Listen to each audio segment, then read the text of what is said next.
Am I the a-hole for my response when my sister's husband commented on my husband's manhood? My husband has been sick for a few months now and recently had a surgery. My parents hosted dinner for him and invited the whole family. My sister's husband, Mike, is the tell-it-as-it-is type of man. Basically, the brutally honest type.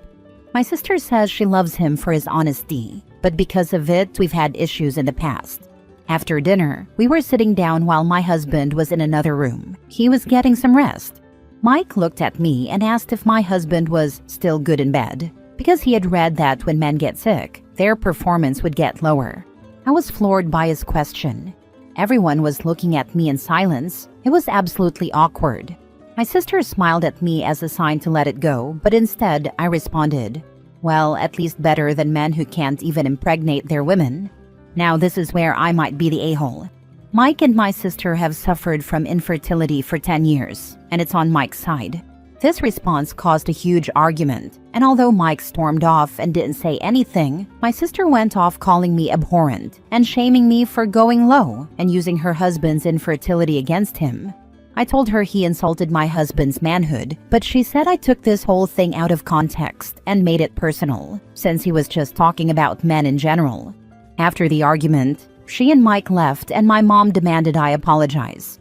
My husband didn't even know what we were arguing about. Mom told him I was arguing with my sister over dessert. Mom said I was in the wrong for hurting my sister's feelings with what I said and told me to apologize, but I still refused. Am I the a-hole? Now for the top comments. Not the a-hole. You just told it as it was. Of course not. You were rude, but the same type of rudeness your brother-in-law pretends to enjoy, until it is used against him. Don't apologize. Next time, he won't be rude toward you or your husband, since he now knows you can be rude too. Yup, saying you're just being honest, or I'm the brutally honest type, is just a BS excuse to be rude and inappropriate. Asking about a sick man's performance in bed is not honesty. It's being an a-hole to get a reaction. Brother-in-law just didn't like the reaction he got this time. Yes, 9 times out of 10, the person who brags about their honesty is using that as an excuse to be an a-hole. Your brother-in-law is a freaking weirdo. What kind of question is that to ask when someone has been sick for months and recently out of surgery?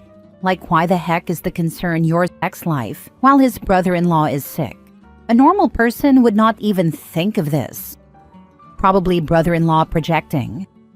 Definitely. Brother-in-law thinks he's inadequate in bed because he can't impregnate sister, so has to drag OP's husband down. Not the a-hole. His brutal honesty is not a pass to be a constant a-hole. Good job dishing it back. Don't apologize. And being brutally honest means answering a question very honestly, not asking inappropriate questions unprompted.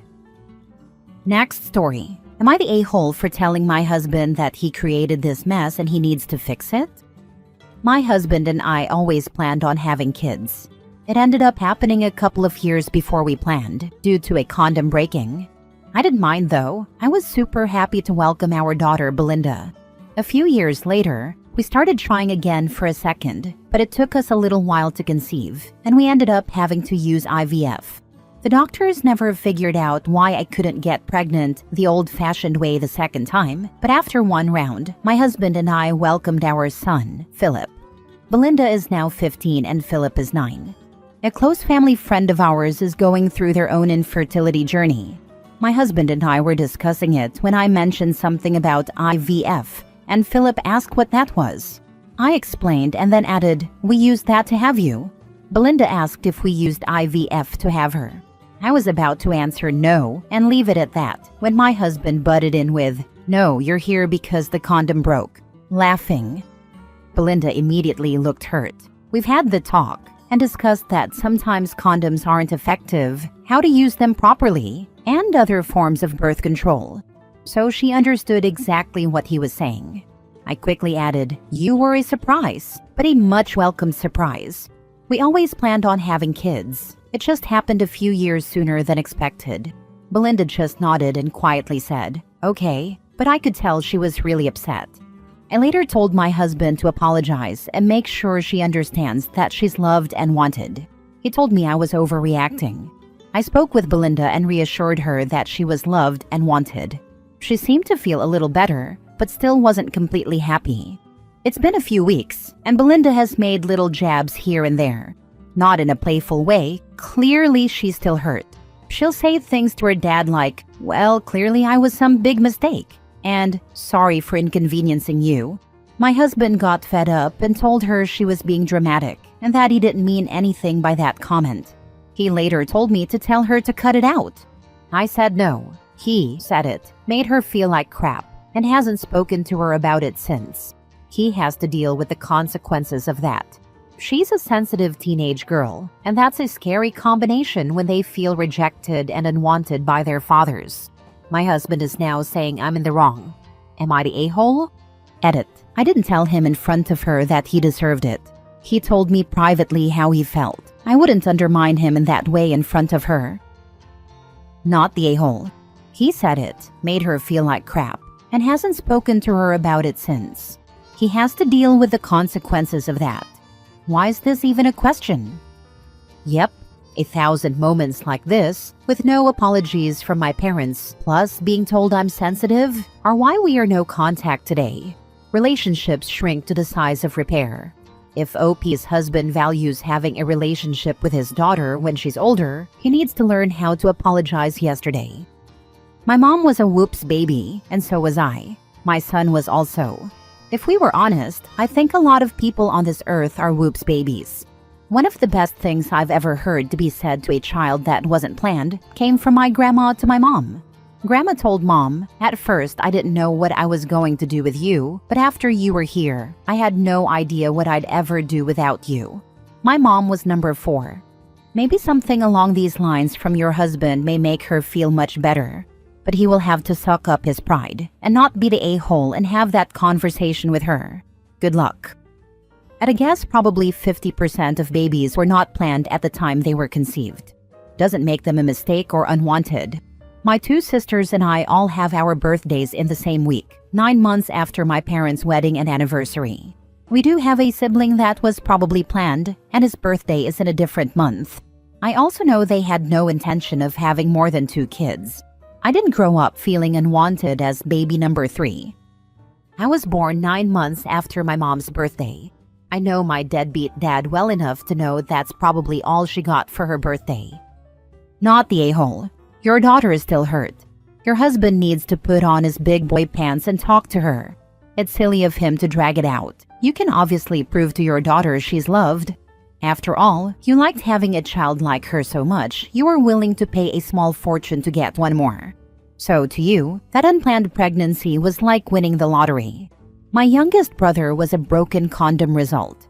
It bothered him for years, until he had his first child who also was unplanned.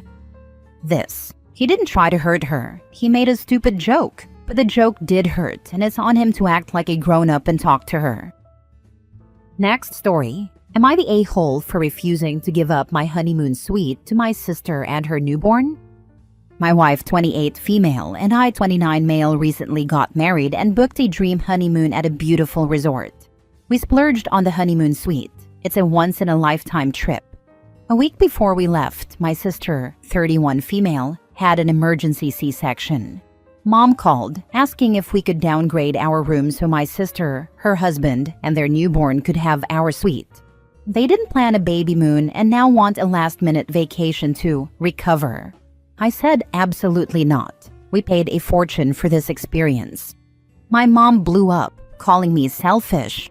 My sister sent crying emojis, saying she's exhausted and could really use the peace.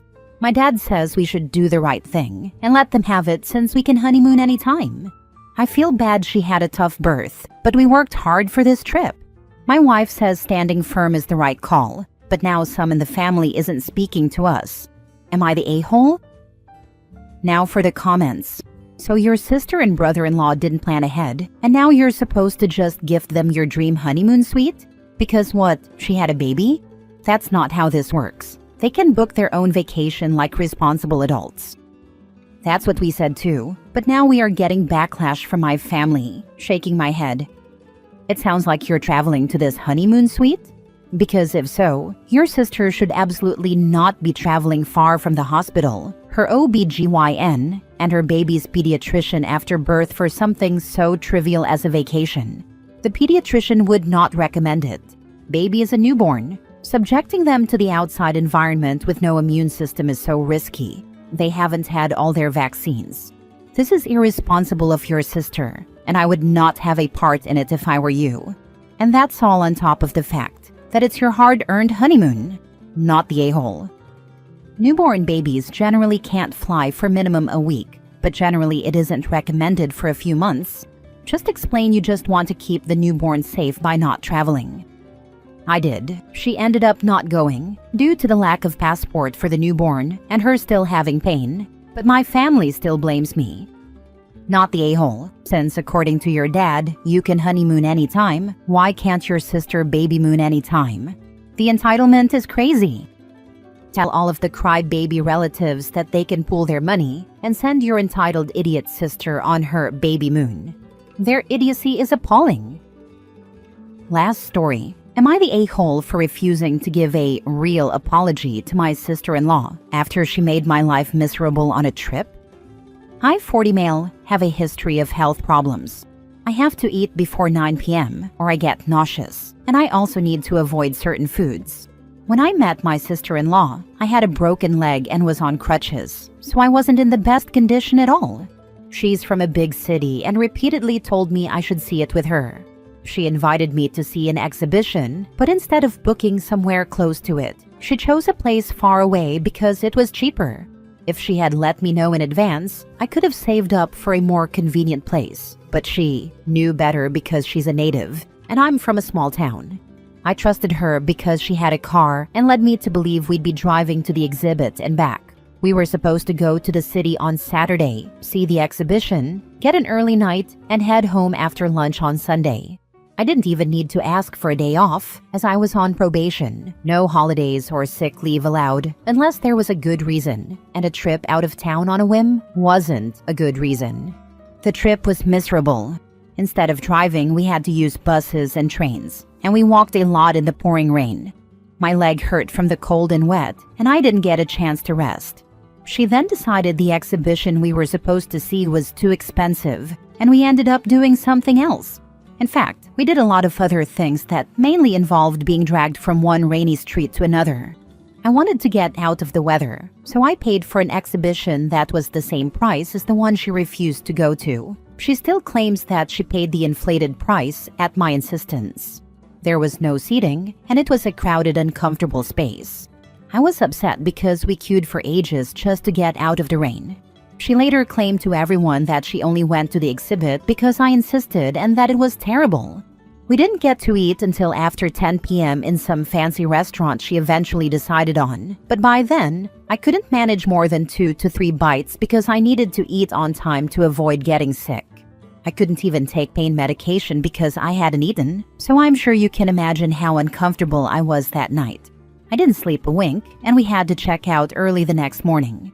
The next day, I was exhausted and in pain. She dragged me from one place to another, and I honestly don't even remember what we did. I begged to go home around 5 p.m. because I had to work the next day, but she kept insisting that there was more to show me. I can't even remember what I saw. I was so stressed and exhausted, so what was the point? We didn't get back to my hometown until 11 p.m., and then she went shopping while I was stuck waiting for her. I couldn't get a taxi, it was too late at night, and I didn't even know where we were. She was the one with the car, and my broken leg and fatigue made me feel very vulnerable. When we finally got to my house at midnight, I had to be up at 5 a.m. for work. She smugly said, "I'm glad I'm unemployed. I can sleep all day tomorrow." I didn't speak, but I wanted to lose it. I didn't talk to her for weeks after that. My brother reached out, saying she was upset that I didn't thank her for a great trip and that I should apologize and show some gratitude. I didn't. He started talking about me to my parents while I wasn't there, and my mother shut that down. She pointed out that I didn't get to see the exhibition we went for, that I had to go into work sleep-deprived, exhausted, and sick, or else risk losing my job. As I said, I was on probation and hadn't booked any recovery time off, as I hadn't expected to need it. My mother felt I was the one who deserved the apology. He and sister-in-law went no contact with me and my parents after that. I was the golden child, and they were my enablers, they said. After years of no contact, they reached out when they had nowhere to go and needed my parents' support. My parents are retired and bent over backward for my brother and sister-in-law. At Christmas, she came to visit my parents at their house with my brother. I always spend Christmas with my parents, so I was there. She made more jabs at me while we were alone. I ignored them, using my deaf ear as an excuse to not hear anything she said too quietly, but otherwise kept civil. She was civil when she didn't have me alone. After they left, she got my brother to text me, calling me a liar and again demanding an apology for the stuff that went on in the city, more than 5 years ago now. I sent him a bland, emotionally absent apology, saying I was sorry she was upset by my needs. He hasn't replied since. I feel like I'm being manipulated and expected to apologize for something that was completely her fault, but she's holding my brother's and parents' happiness over my head. I'm not sure if I'm overreacting or if I could handle things better. Am I the a-hole? She neglected your real medical requirements, dragged you around like a broken Sims character, and then pretended that you were unappreciative of your misery. She already deserved more than the apology you offered. Allow her to continue to fume in her victim complex. But why didn't OP speak up? I kept asking myself that while reading. Why not say, no, I would like to go to Exhibition X. I need to eat now. Can we please find a restaurant? No, thank you. I don't want to do any more sightseeing. I am sure sister-in-law tried to show OP things she was proud of in her city. If OP didn't like them, he could have said so. How did you get to 40 years old without experiencing extreme discomfort and being overwhelmed? And more importantly, what to do when that happens? I don't live in a city. I don't get overwhelmed where I live or feel unsafe. I was taken out of my comfort zone because I trusted my brother and thought sister-in-law was a very different person. I mean, she sucks, but you're a grown man. You allowed yourself to be her victim? You gotta grow a pair, bud. Fair point. Back then, I think the broken leg and crutches helped her a lot. I felt so vulnerable. I'm not a city person either, so I felt even more uncomfortable. I will not let her put me in that position again, and I won't allow myself to ever be alone with her going forward. You had a broken leg and could not say, no, I would rather stay home until my leg healed and then I will go to the city? There is a saying, when you point one finger at someone, make sure to count the 3 pointing back at you. I agree, and if I'd known we wouldn't see the exhibition anyway, I could have waited weeks, months, or just not bothered at all. She picked something I would have liked to see that was on for a week or so. I can't remember, but there was a time limit. She's taught me a lot though. Avoid crowds when already feeling vulnerable. Don't trust travel partners to look after you if you can't look after yourself. And don't travel with a broken leg unless it's work-related and unavoidable, because then you're covered.